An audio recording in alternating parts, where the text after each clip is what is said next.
everyone. Welcome back once again to the layout.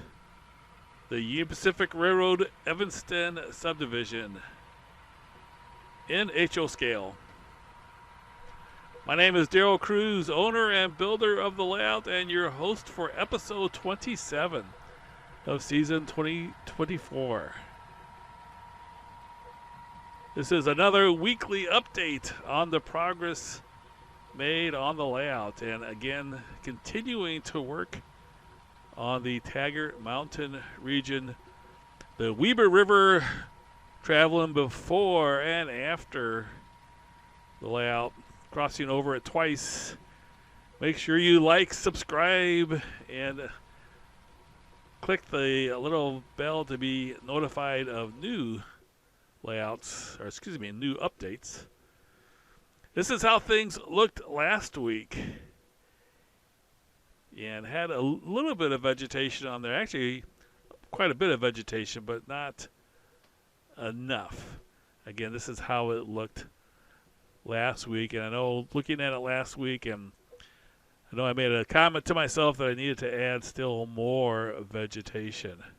It just seemed to be too much rock and not enough vegetation. So I did put some on there to begin with, colored it last week, put on some vegetation, put in some trees, and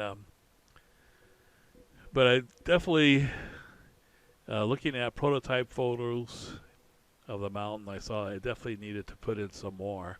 Also needed to put in some sleeves inside the tunnels. As you can see right into the tunnels very easily.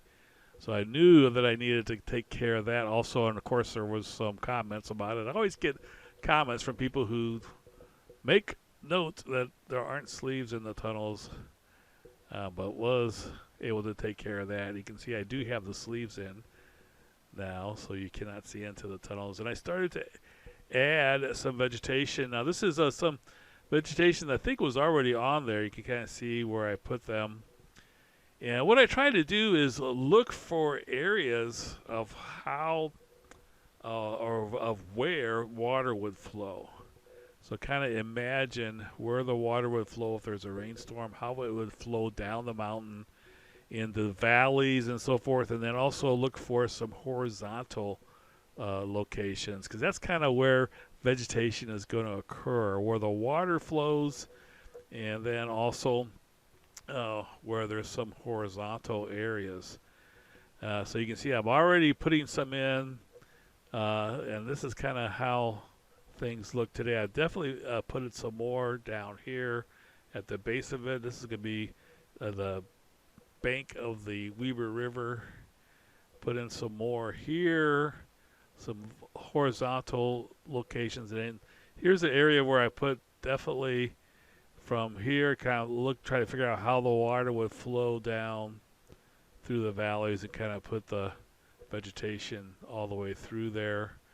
A couple other spots here, the two more little valleys here going down that I added some more vegetation, and just kind of here and there too, put in a lot of different areas. One thing I also worked on this last week is the bridges going across. Got a little bit done on one of them. So there's going to be two bridges here. These are going to be through truss bridges. I think they're Pratt truss bridges, 150 foot for each of them. And going to try and figure out where exactly to put them. Going to be cutting the plywood and removing the plywood, and then putting these two bridges in here to cross the Weber River. So I started working on that, and we'll hopefully complete it this week. All right, now the other side of Taggart Mountain. Wanted to have kind of a transition from mountains that were far away. I'll put it in the backdrop, as you can see. Mountains that were far away, and then as we get closer to the Weber River, so there's some mountains as you go past Morgan that are in the distance. And then as we get closer to the Weber River, we have some hills that are closer. And as you can see, I did add, in addition to the backdrop, I did put in a bunch more trees. I didn't have any trees on the other side here. And I noticed also too, by the way, that the backdrop that I put in has the river there. That's the actual Weber River. I went on Google Earth and found a place where a road crossed over the Weber River and was able to get some street view photos of these mountains with the Weber River, and kind of did all the calculations to make the backdrop fit so that it fit perfectly with the Weber River. I also repainted the river, although I liked it better the other way. So the color of the river is kind of an ongoing process. It's too black now, so I'm going to kind of redo that. It's going to be an ongoing process. I also put some trees along the backdrop going along the mountain there. Notice the backdrop kind of goes back behind the scenery there, so from that point on I wanted to make sure there was some vegetation going through, but it looks pretty good. I think the river going into the backdrop works out pretty good. I need to try and match that a little bit. This black that I put down, I tried to introduce some green into it, but it's too black. So I'm going to try some more colors and try some different ideas on that. So this is kind of so you can see the sleeves are in all the tunnels, so you can't see into the tunnels. But overall, it looks pretty good. The whole area, if you stand here by the layout, looks pretty impressive.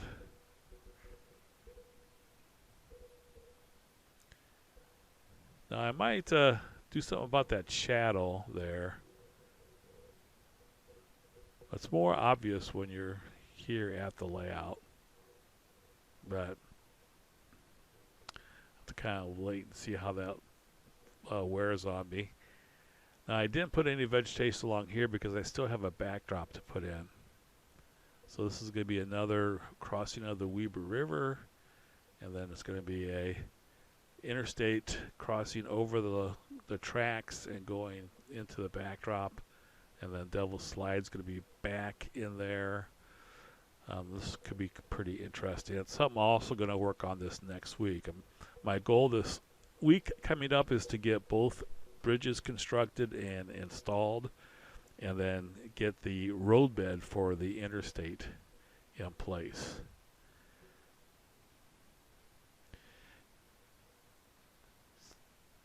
So this is definitely going to be an even more impressive scene than the other side. I was really happy the way the river looks on this side. This looks pretty good. But it's going to be, I think, the bridges and what's on the other side is going to be even more impressive once I get more of the scenery done and get that little river crossing completed. Also got ballast in. As you can see, this gives you a good look at the sleeves also going into the tunnels. Ballast helps a ton. Definitely makes things look much more like the railroad. I also need to put in the guardrails for the bridges. Oops, trees falling down there. But I did get the ballasting done. The ballasting definitely helps.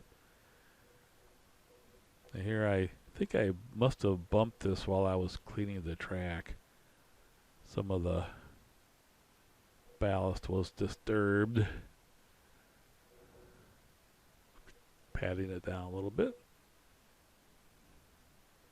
I really like this roadbed I use from Hobby Innovations, which is no longer in business, but really like the profile.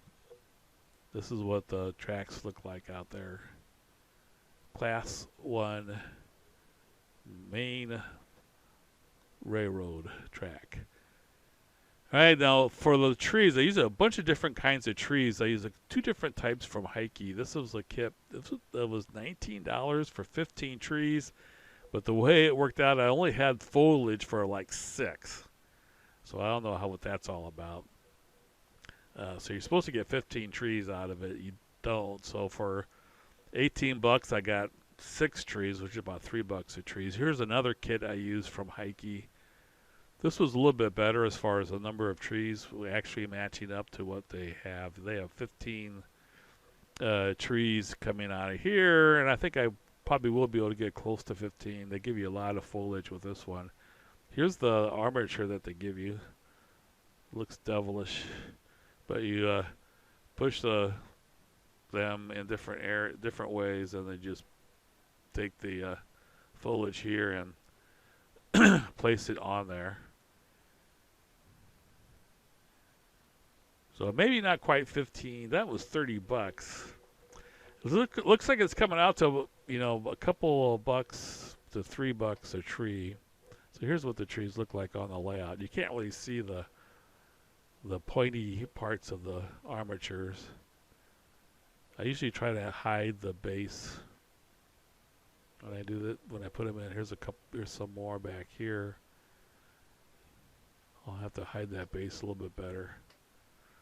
Whenever you have trees out in the wild like this, you almost always have the underbrush along with it. This is they've come up with some of the trees having a thicker trunk. So they are different sized trunks with them. These look pretty cool. Then these are the smaller ones. So I've got quite a few trees from those already, and I haven't even used all the foliage. Now these are trees I've also been using. These are all the trees from my N-scale layout, the Geneva sub. And I have a bunch of different types of trees. This is the old woodland scenics. They used to have these soft metal armatures, and these trees are about 20 years old. This one looks like it's 20 years old, but they actually will still work out well for the this HO layout. They make good bushes. You can't get these anymore. I think there's maybe too much lead in the armatures or something. I'm not safe. Here's the more recent woodland scenics kits with the plastic trunks. And then I have just polyfiber. This one looks pretty bad. I don't think I'll ever put this one on, but I have a bunch of just polyfiber trees. Here's another woodland scenics one. So I've been using these trees all over the layout. And some of them are on their, like 20 years old, on their third or fourth layouts. I definitely, those the one with the metal armatures make good bushes here for especially along the backdrop. I just basically push the trunk back behind the backdrop. Works out pretty good. Here you have some freestanding ones that still look pretty good. Definitely very small trees for HO. They were decent sized trees for my N-scale layout. So it's good to have a variety of different trees,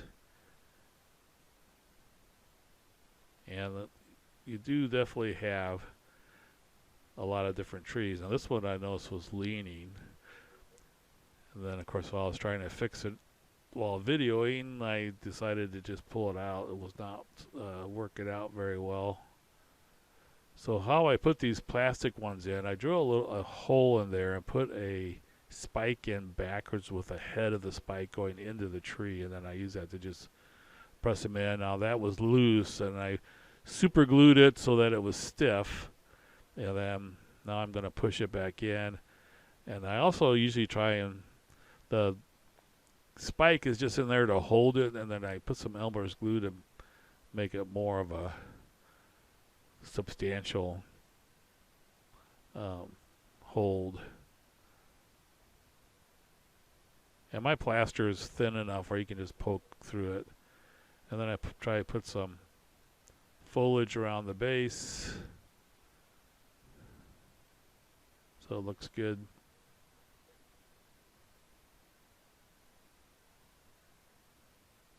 Try to make the tree look decent.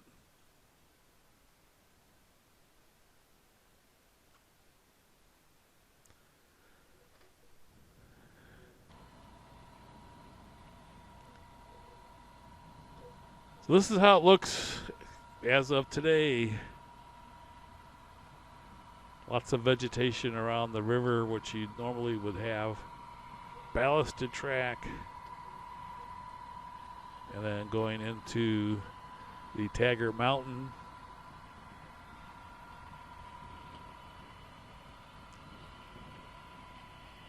Less vegetation and a little bit browner vegetation away from the river. And then now we're back close to the river with more trees and vegetation along the banks. And then more vegetation on the rocky side of Taggart Mountain.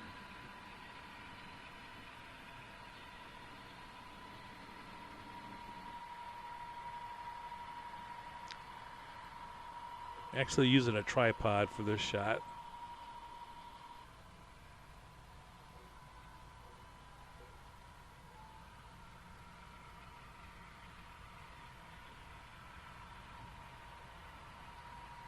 Definitely looking pretty good. Really excited about getting the through truss bridges in next week and getting the scenery completed towards the Devil's Slide. The interstate's going to be pretty cool going through there. And I'm really happy with the way this backdrop turned out. Also, use Google Street View from the Google Earth program. You're able to print out 8K photos on the Google Earth Pro.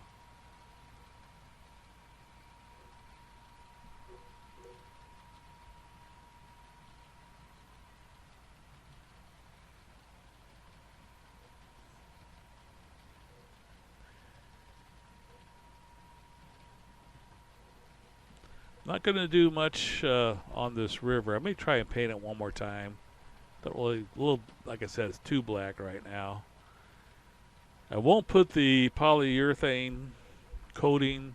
I actually used Envirotex, but I won't be putting that on until I get the two rivers connected. Not sure exactly when I'm going to be doing that, but you have the Weber River here, and then the Weber River on the other side of the mountain, and then I'm going to try to have them connect in front of the fascia here. So it's going to be connecting across here as we see the excursion train going through. Saw some pretty cool videos of the excursion train going through the Evanston sub area just recently. Super excited about watching it go by here in Illinois in September. Well, thanks so much for watching, everyone. Hope you enjoy this video and hope that you stay tuned. Make sure you like, comment, and subscribe. Have a great week, everyone. Take care.